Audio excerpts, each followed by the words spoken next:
Assalamualaikum warahmatullahi wabarakatuh. Selamat siang Ananda semua. Bagaimana keadaan Ananda hari ini? Apakah Ananda dalam keadaan sehat semuanya? Pada pertemuan hari ini kita akan membahas materi yakni dasar-dasar pemasaran barang dan jasa. Untuk lebih jelasnya kita akan tujuan pembelajarannya adalah yakni peserta didik mampu menjelaskan konsep pemasaran barang dan jasa. Dan seterusnya peserta didik mampu menganalisis pasar dan SPT marketing. Kita bisa lihat ini ada link video pembelajaran kita. Bisa Anda lihat semuanya, di situ linknya.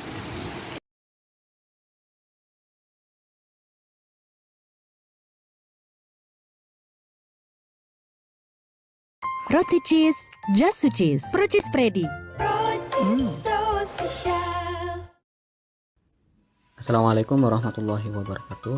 Kita bertemu lagi kan aktivitas keseharian tanpa ada marketing. Pengetahuan tentang konsep pemasaran. Mengenai suatu pemasaran dan gimana kita cara memasarkan dan apa yang harus dipasarkan.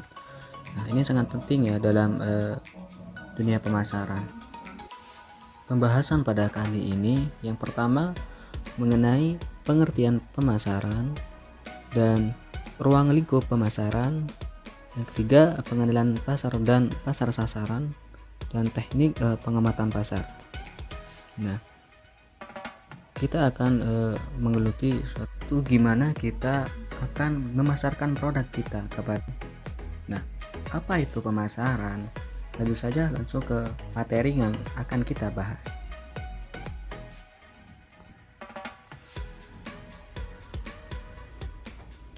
Di sini kami mengambil pengertian pemasaran dari Sumarwan 2015 dari bukunya Apa itu pemasaran? Pemasaran adalah suatu proses bagaimana mengidentifikasi kebutuhan konsumen, kemudian memproduksi barang atau jasa tersebut sehingga terjadi transaksi atau penukaran antara produsen dengan konsumen. Oke, selanjutnya kita akan memahami ruang lingkup pemasaran dalam dunia marketing. Di mana ruang lingkup pemasaran di sini sangat penting untuk kita pahami agar kita tahu gimana cara memasarkan produk kita. Siapa sih yang membeli produk kita dan ke siapa kita menawarkan produk kita. Nah, pentingnya kita belajar dasar-dasar pemasaran. Pemasaran adalah Itu tadi video pembelajaran kita.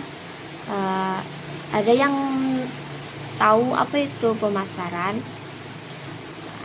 Bisa kita lihat di sini juga. Pemasaran itu yakninya kegiatan menyalurkan barang sesuai keinginan dan kebutuhan masyarakat oleh perusahaan yang memproduksi barang atau jasa tersebut.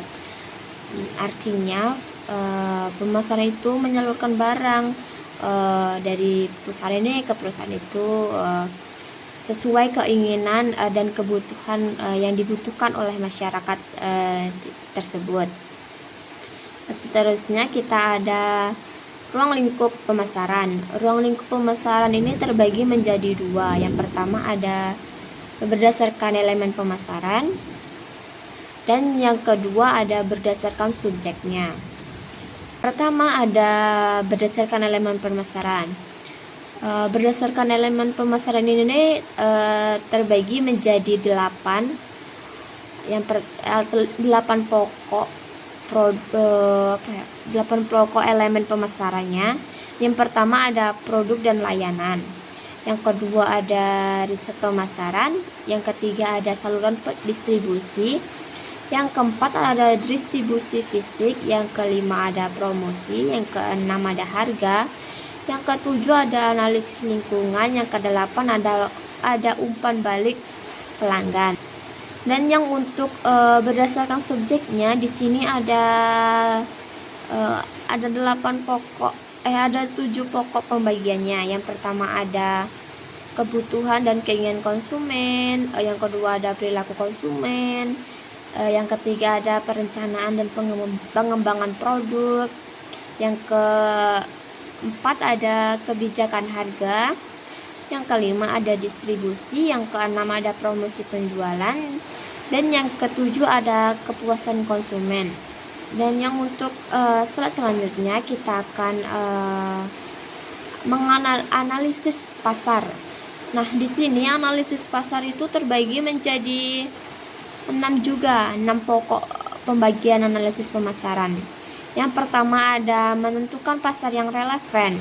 Kedua adalah menganalisis permintaan primer dan primer untuk pasar relevan. Yang ketiga ada menganalisis permintaan selektif dalam pasar relevan. Yang keempat ada menetapkan segmen pasar. Yang kelima ada menilai persaingan. Yang keenam ada mengidentifikasi pasar sasaran potensi.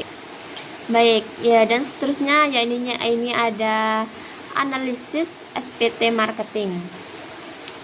Analisis SPT marketing juga terbagi menjadi 3. Yang pertama ada segmentasi pasar. Apa itu segmentasi pasar? Yakninya kegiatan membagi pasar ke kelompok yang lebih kecil dengan kriteria tertentu. Misalnya berdasarkan generasi usia, generasi X, milenial atau generasi Z. Dan juga segmentasi pasar berdasarkan demografi, geografi, psikofis, perilaku konsumen dan lain-lain sebagainya. Seterusnya ada yang kedua ada targeting. Setelah pasar dibagi, maka kita akan lebih mudah menentukan target konsumen yang tepat di dalam segmen pasar tersebut.